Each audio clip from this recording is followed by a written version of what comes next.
হয়েছে।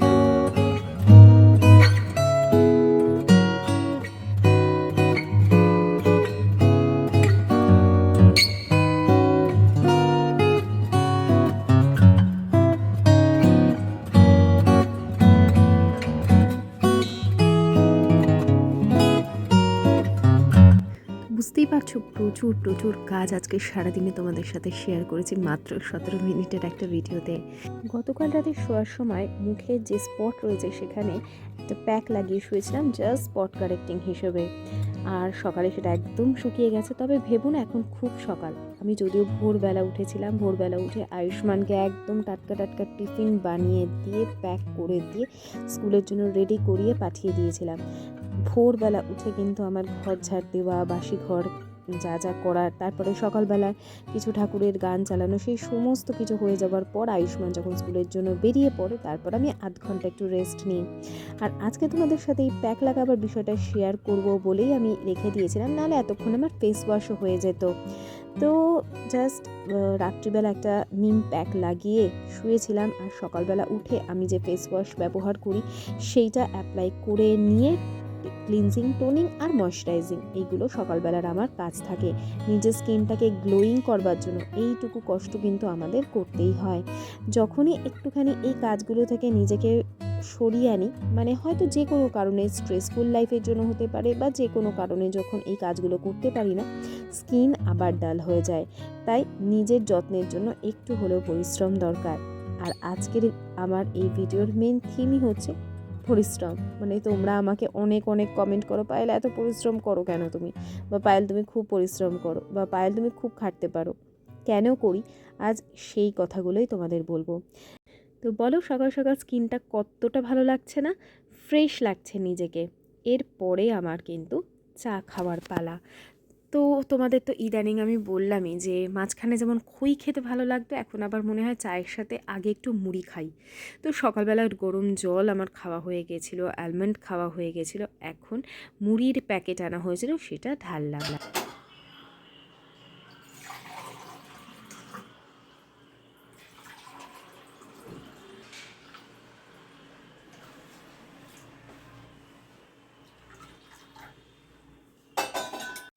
আমার জল খাওয়া হয়ে গেলেও আশিস গরম জল খাইনি সকালবেলা, তো ওর জন্যও নিলাম। ভাবলাম আমিও আরও এক গ্লাস একটু জল খেয়েই নিই, কারণ এই উষ্ণ গরম জল শীতকালে যতটা আরামদায়ক ততটাই স্বাস্থ্যকর। ঠান্ডা লাগা ভেতরে ভেতরে থাকলে সেগুলো অনেক কমে যায়। তো দুজনে বসে একটু গল্প করছি, চা খাওয়ার আগে ওদিকে চাও বসিয়ে এসেছি, আর গরম জলটা বেশ ভালো করে এনজয় করলাম। তোমরা কিন্তু আমার পশ্চারটা খেয়াল করো, যেন নিজের এই যে বসার স্টাইলটা সেটা যেন সোজা হয়। কখনো কখনো কিন্তু আমরা অভ্যেসবশত বলতে পারো বা খারাপ অভ্যেসবশত বলতে পারো ঝুঁকে বসি, যেটা কিন্তু শরীরে অর্ধেক রোগকে ডেকে নিয়ে আসে। তাই নিজেদের স্পাইনটা যেন স্ট্রেট থাকে। তো কথা বলতে বলতে দেখো এদিকে চা আমার প্রায় হয়ে গেছে, আর এখানে আমি নিয়ে নিচ্ছি আমার জন্য সুগার ফ্রি। আমাকে এক নতুন বান্ধবী জিজ্ঞেস করেছে তোমার কি সুগার আছে? না গো, সুগার নেই। বেশ কিছু মাস হয়ে গেল, যখন থেকে ডায়েট করা শুরু করেছি তখন থেকেই বলতে পারো আমি সুগার ফ্রি খাওয়া শুরু করেছি। না সরি, প্রথমে একেবারেই সুগার ছাড়াই খাইতাম, সুগার ফ্রিও অ্যাড করতাম না। 2 মাস পর থেকেই সুগার ফ্রি অ্যাড করেছিলাম। তো এখনও সুগার ফ্রিটা কন্টিনিউ আছে শুধুমাত্র চায়ের ক্ষেত্রে। আজকে ফুল ভিডিওটা কিন্তু তোমরা ওয়াচ করো, আমি অনেক কিছু স্টেপ বাই স্টেপ তোমাদের সাথে কাজকর্ম শেয়ার করেছি, কোন টাইমে কখন কি কি করি সেগুলো ফুল ভিডিও, মানে বলতে পারো ফুল ডের বেশ কিছু কাজ যেগুলো একজন হাউসওয়াইফের কাজ থাকে সেগুলো পুরো এই ভিডিওটাতে শেয়ার করেছি। কালকে দেখো ব্রাউনি বানিয়েছিলাম, ব্রাউনি অতটা ভালো, মানে ভিতরটা ব্রাউনিটা মানে ওভার কুক হয়ে গেছে, ওভার কুক হওয়াতে ভেতরটা ড্রাই হয়ে গেছে, কেক হয়ে গেছে আর কি। হ্যাঁ, আর এখানে এক্সট্রা রয়েছে, এই যে এর মধ্যে করে রেখে দিয়েছি।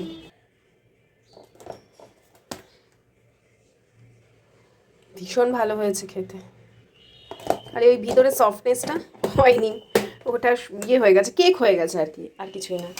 বাকি সবই ঠিকঠাক করেছি, পারফেক্ট। ফার্স্ট টাইম করলাম এটা, তো দেখি নেক্সট টাইম নিশ্চয়ই পারফেক্ট হবে।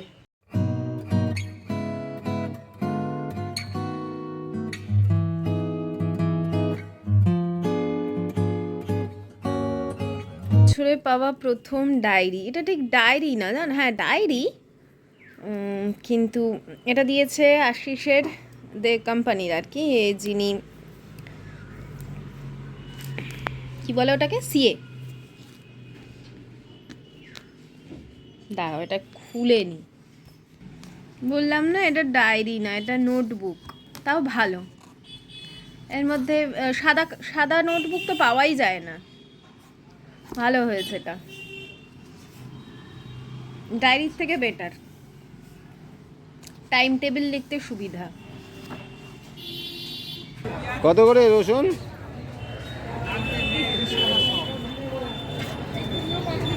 মানে আমি এমন বসে গুছিয়ে সবজিপত্র কিনছি যে আমাকেই জিজ্ঞেস করছে কত করে রসুন। তো সেই নিয়েই আর কি মজা করছিলাম। আর আমি যখন বাজার করি ভীষণ মন দিয়ে বাজার করি, এখন বাজার করে গিয়ে তারপরে রান্না বান্না করব। আসলে রসুনটা আজকের একটু কম দেখে বেশ কিছু বাজার করে নিলাম।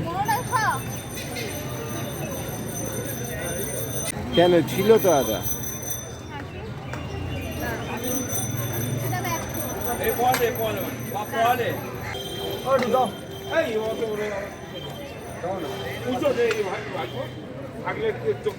তো অনেক কিছু বাজার করে এনেছি, সেগুলো না হয় নেক্সট ভিডিওতে শেয়ার করব।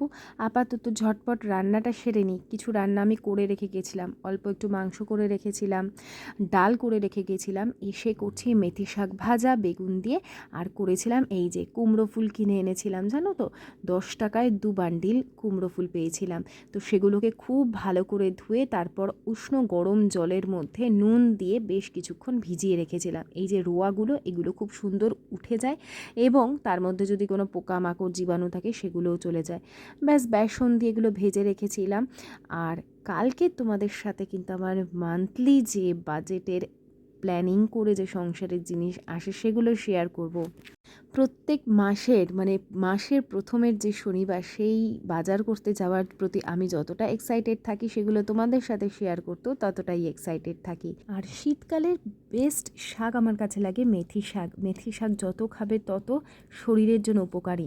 মাছ মাংস খাই না কেন, তার সাথে সবজিটা কিন্তু বেশি পরিমাণে রাখবারই আমি চেষ্টা করি আমাদের ডায়েটে। পাটা দেখাই, সবাই বলছিল আয়ুষ্মানের পাটা কেমন আছে, দেখাও।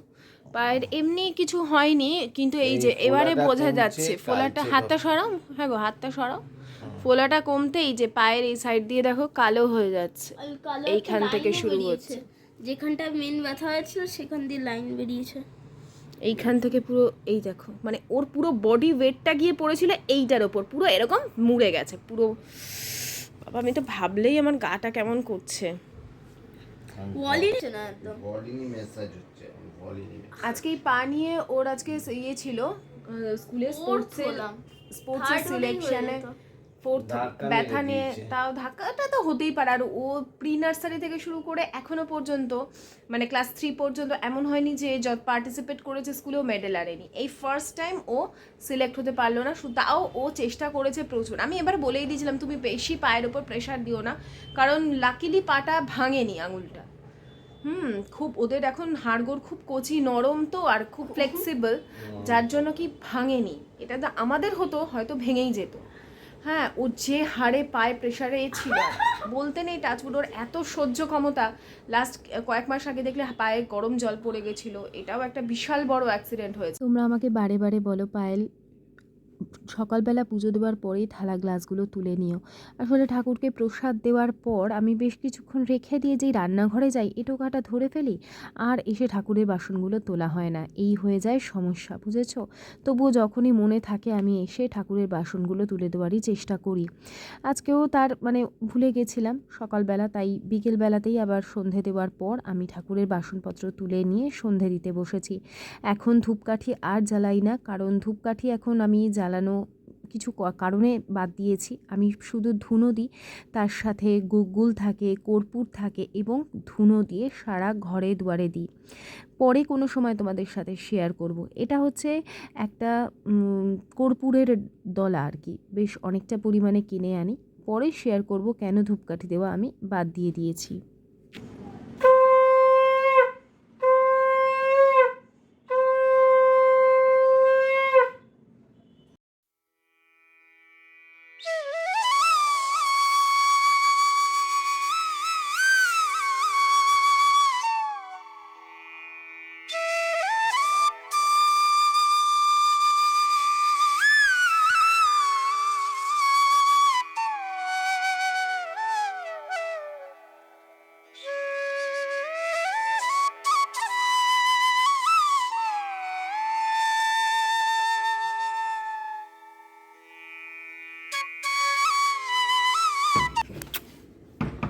কি করছিলে?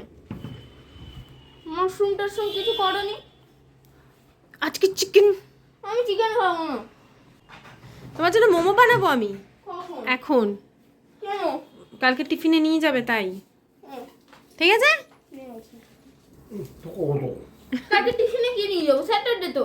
এ তাহলে এসে খাবে। ছেলেকে যখন বলেছি মোমো খাওয়াবো তখন তো আমি হেলদি ভার্সনে চিকেন মোমো খাওয়াবোই। তার আগে ডিনার সেরে নিলাম। চিকেনটা বানানোই ছিল, ওইখান থেকে আমি বেশ কিছু ব্রেস্টের পিস সরিয়ে রেখেছিলাম। এইভাবেই আমি বেশ কিছু রান্নার জন্য হয়তো 1 কেজি চিকেন আনলেও কিছুটা সরিয়ে রেখে দিই, নেক্সট দিন কিছু একটা টিফিন হোক বা ডিনার হোক পরের দিনের হয়ে যায়। চাকি বেলুনিটা বেকারেই ধুলাম, কারণ আবার এটার আমার প্রয়োজন হবে। আর ডিনার সেরে তারপরে সকলে যখন বিছানা করে শুয়ে পড়ে আর আমি তখন এই ধরনের কাজগুলো করার মতন একটা সময় পাই, এনার্জি পাই, সাথে হয়তো কখনো হালকা গান চালাই, নিজের মতন করে সংসারের কাজগুলো করি।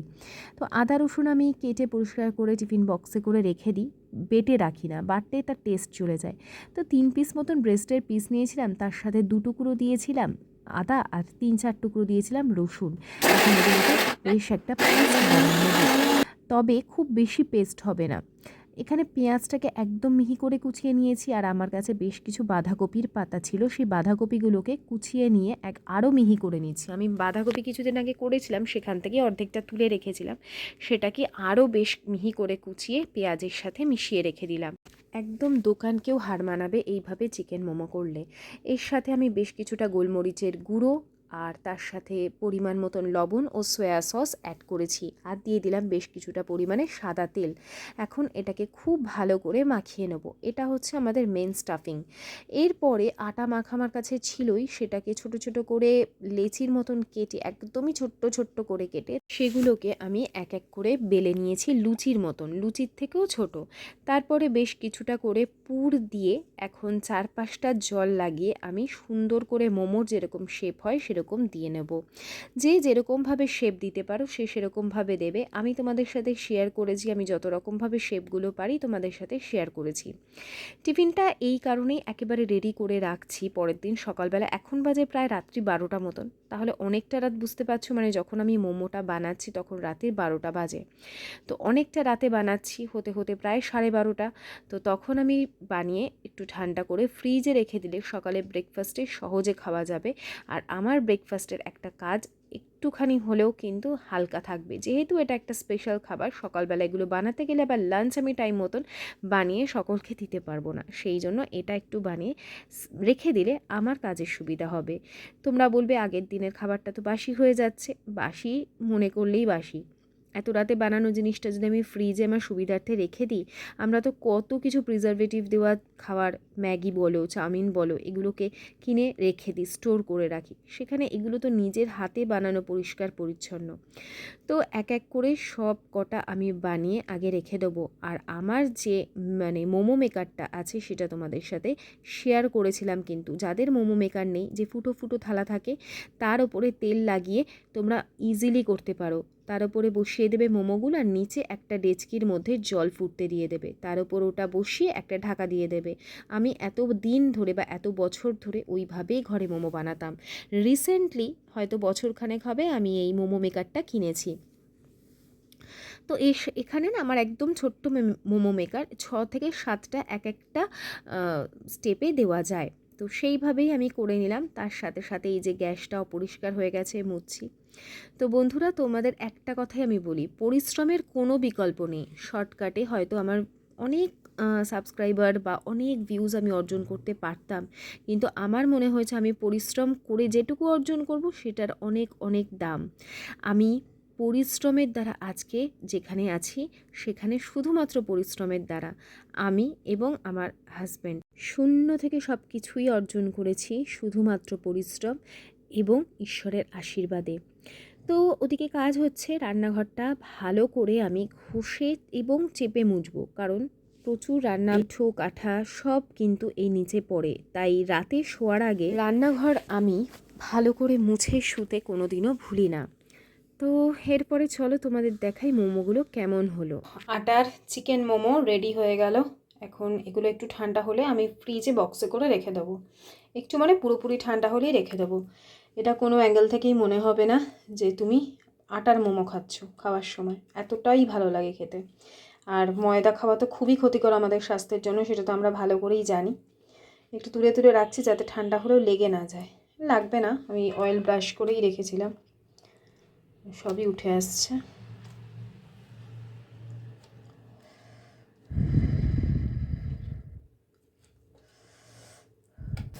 আর এদিকে আমার ফেস ওয়াশ হয়ে গেছে, খালি না মানে ড্রেসটা চেঞ্জ করে রাতের পোশাক পরবো। আর এই যে এক গ্লাস এখন গরম জল খাবো। আজকে বাজারে গেছিলাম, বাজার থেকে ওই তোমায় বলেছিলাম না সোনালির মা খুব অসুস্থ ছিল। সোনালির মা গতকাল মারা গেছেন। তো মেয়েদের তো 3 দিনে কাজ হয়, ওর ভবিষ্যৎ যে জিনিসপত্র সেগুলো কিনে রাখা হয়ে গেছে। কালকে আশিস গিয়ে দিয়ে আসবে, কারণ আমার বাবাও মারা গেছে 1 বছর হয়নি, তো আমি তো দিতে পারবো না, আশিস গিয়ে দিয়ে আসবে।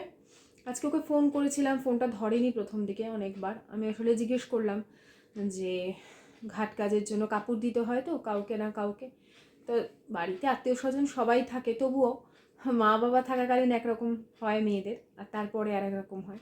তাই বন্ধু হিসেবে জিজ্ঞেস করলাম, বললো না দিয়েছে, ঘাট কাজের কাপড় টাপড় সবই রেডি আছে। তো কালকে আসিস গিয়েও এগুলো সব দিয়ে আসবে। মায়ের জায়গা তো কেউ পূরণ করতে পারে না, না মা বাবার জায়গাটা। ওর এখন কি কষ্ট ভেতরে হচ্ছে, মা অসুস্থ ছিল, ওকে যেতে হতো, কষ্ট হতো, সবই ঠিক আছে, তবু মা বলে ডাকার একজন তো ছিল। ওটাই হচ্ছে ব্যাপার, কষ্ট হচ্ছে মনে মনে খুবই। যাই হোক, এখন আমার কাজকর্ম শেষ হলো, তো আজকে আমি ভিডিওটা এখানেই এন্ড করছি। আবার তোমাদের সাথে দেখা হচ্ছে আগামীকাল। ততক্ষণের জন্য সকলে খুব ভালো থেকো, আনন্দ থেকো, সুস্থ থেকো, অলওয়েজ হাসি খুশি থেকো। Tata, bye bye, সায়োনারা।